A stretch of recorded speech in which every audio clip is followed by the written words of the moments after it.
आप सभी श्रोतागणों को श्रावण मास की बहुत बहुत शुभकामनाएं। श्रावण मास हिंदू धर्म में बड़ा महत्व रखता है। इस महीने की कुछ प्रमुख विशेषताएं हैं।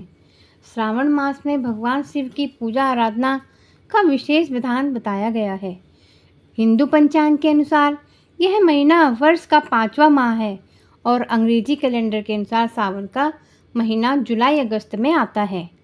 इस दौरान सावन सोमवार व्रत का सर्वाधिक महत्व बताया जाता है।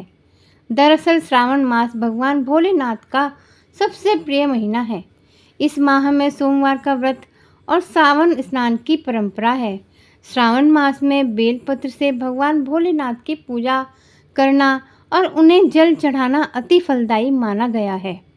शिव पुराण के अनुसार जो कोई व्यक्ति इस माह में सोमवार का व्रत करता है, भगवान शिव उसकी समस्त मनोकामनाओं को पूर्ण करते हैं।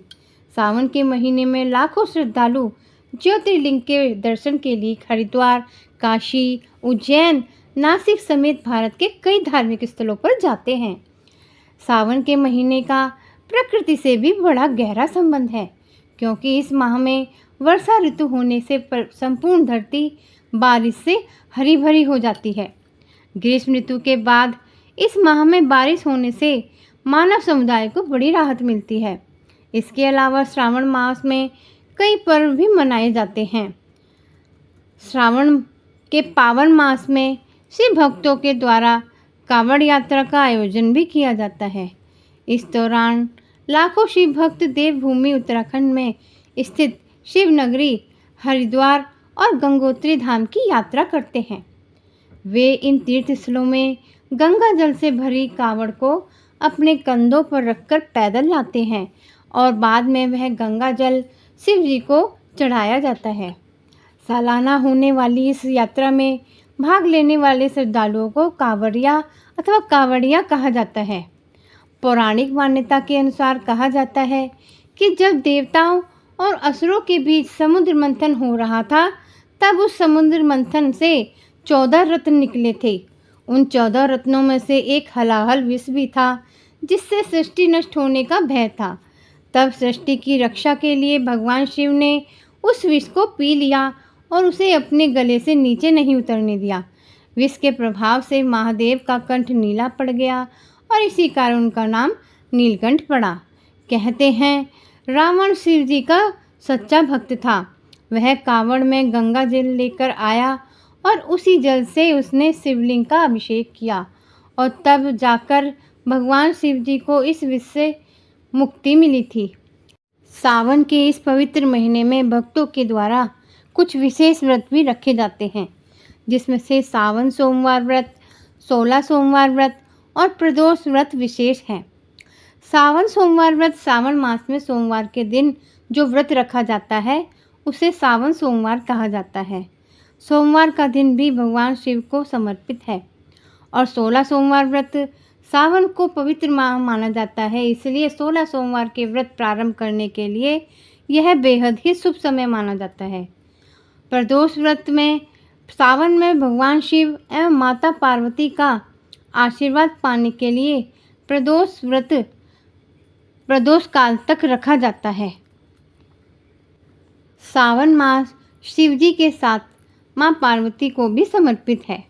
भक्त सावन महीने में सच्चे मन और पूरी श्रद्धा के साथ महादेव का व्रत धारण करते हैं। उसे शिव का आशीर्वाद अवश्य प्राप्त होता है। विवाहित महिलाएं अपने वैवाहिक जीवन को सुखमय बनाने के लिए और अविवाहित महिलाएं अच्छे वर्ग की प्राप्ति के लिए सावन में शिव जी का व्रत रखती हैं। ये तो थी सावन मास से जुड़ी हुई कुछ विशेषताएं।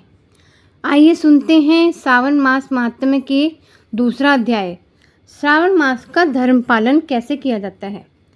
शंकर जी ने सनत कुमार जी से कहा, हे महाभाग ब्रह्मपुत्र, आप नम्र हैं, जिस कारण आप श्रद्धालु हैं, समस्त गुणों से युक्त श्रोता हैं। श्रावण मास के बारे में आपने जो पूछा वह प्रसन्नता से आपसे कहता हूँ।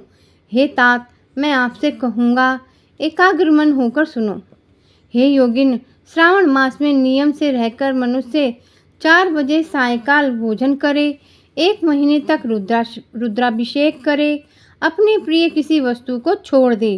पुष्प, फल, धान्य, तुलसी की मंजरी युक्त दल, बिल्वपत्र से भगवान शंकर की लक्ष्य पूजा करे। कोटिलिंग आदि का निर्माण अर्चन करे। ब्राह्मणों को भोजन कराए। नियम का धारण पारण करे। उपवास करे। मुझे पंचामृत से अभिषेक अति प्रिय है, उसे भी करे। इस मास में जो किया जाता है वह अनंत फल को देने वाला है।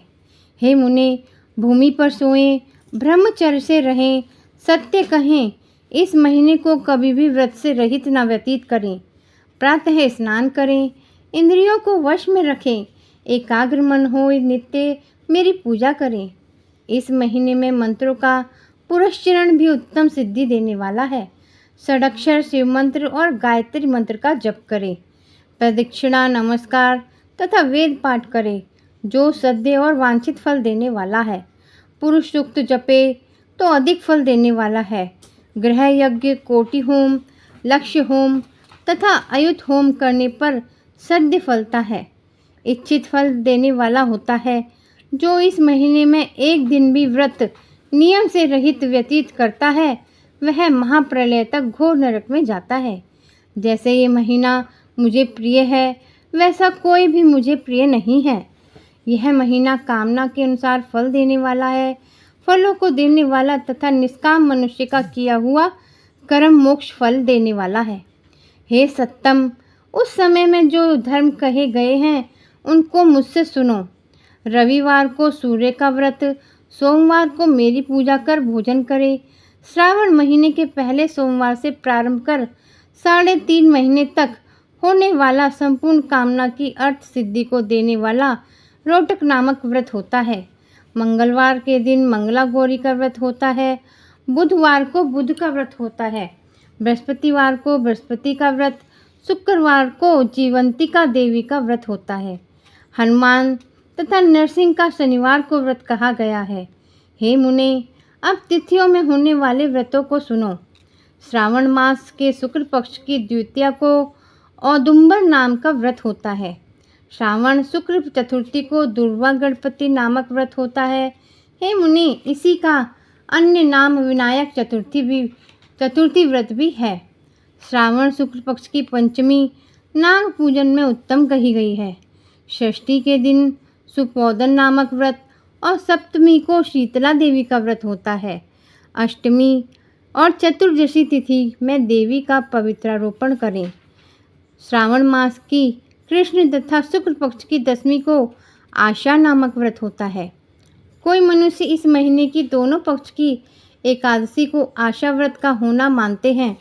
श्रावण शुक्ल पक्ष की द्वादशी को भगवान हरि का पवित्रारोपण करना कहा है। अतः द्वादशी को भगवान हरि का श्रीधर नाम से अर्चन उत्तम गति प्राप्त कराता है। श्रावण शुक्ल पक्ष पूर्णिमा को उत्सर्जन, उपाकर्म, सभादीप, उपाकर्म की सभा में रक्षाबंधन, श्रावणी कर्म, सर्पबल्ली तथा हयग्रीव नामक भगवान विष्णु का अवतार कहा गया है। ये 7 काम श्रावण शुक्ल पूर्णिमा को होते हैं। श्रावण मास की कृष्ण चतुर्थी को संकट चतुर्थी व्रत तथा श्रावण कृष्ण पंचमी को मानव कल्पादि होता है। हे द्विजोत्तम, श्रावण कृष्ण पक्ष अष्टमी को भगवान श्री कृष्ण का श्री कृष्ण नाम से पूर्ण अवतार हुआ था। उस दिन व्रत तथा महोत्सव करें। श्रावण मास की अमावस्या तिथि को पिठोर व्रत होता है। इसे कुशोत्पाटन भी कहते हैं और वृषभों का अर्चन करें। शुक्ल पक्ष की प्रथम तिथि से प्रारंभ कर समस्त तिथियों में अलग अलग देवता होते हैं। प्रतिपदा तिथि के अग्नि, द्वितीया के ब्रह्मा, तृतीया के गौरी, चतुर्थी के गणनायक, पंचमी के सर्प, षष्ठी के स्कंद, सप्तमी के सूर्य, अष्टमी तिथि के शिव हैं। नवमी तिथि की दुर्गा, दशमी के यम और एकादशी के विश्व देवा स्वामी हैं। द्वादशी के भगवान हरि, त्रयोदशी के कामदेव, चतुर्दशी के शिव, पूर्णिमा के चंद्रमा स्वामी हैं, अमावस्या के पितर स्वामी हैं। इस क्रम से ये देवता तिथियों के स्वामी कहे गए हैं। जिस देव की जो तिथि है उस तिथि में वह देवता अर्चन योग्य कहा गया है। हे मुने, इस मास में प्राय अगस्त्य नक्षत्र का उदय होता है। मैं उस समय को कहता हूँ, एकाग्र मन से आप सुने। सिंह राशि पर सूर्य के संक्रमण दिन से 12 अंश 40 घटी बीत जाने पर अगस्त्य ऋषि का उदय होता है। अगस्त्य ऋषि के लिए 7 दिन पूर्व ही अर्घ दें। 12 मास में सूर्य नारायण अलग अलग नाम से तपते हैं। श्रावण मास में गभस्ती नाम से तपते हैं। उनका पूजन भी इस महीने भक्ति द्वारा तत्पर होकर करें। श्रावण में साग का त्याग, भाद्रपद में दही और आश्विन में दूध और कार्तिक मास में दाल का त्याग करें। हे मानद, यह आपसे मैंने अति संक्षेप से उपदेश किया। हे मुनिश्रेष्ठ, इस मास में होने वाले व्रत और धर्मों का सविस्तार रूप से वर्णन कोई 100 वर्ष में भी नहीं कर सकता। मेरे प्रीत्यर्थ या भगवान हरि के प्रीत्यर्थ संपूर्ण व्रत करें। परमार्थ रूप से विचार करने पर मेरे तथा हरि में कुछ भी भेद नहीं है। जो प्राणी इसमें भेद की कल्पना करते हैं वे नरकगामी होते हैं। हे सनत कुमार, आप श्रावण मास में धर्म सेवन करो। नमः पार्वती पतये हर हर हर महादेव।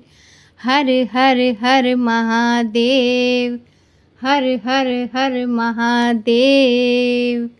आप सुन रहे थे श्रावण मास महात्म्य का दूसरा अध्याय। अगर आप पहला अध्याय सुनना चाहते हैं तो आप मेरी वीडियो पर सुन सकते हैं। अगर आप मेरे चैनल पर नए हैं तो आप मेरे चैनल को सब्सक्राइब ज़रूर करें और इस वीडियो को आगे ज़्यादा से ज़्यादा शेयर और लाइक करें। कल हम सुनेंगे तीसरे दिन की कथा, तीसरा अध्याय।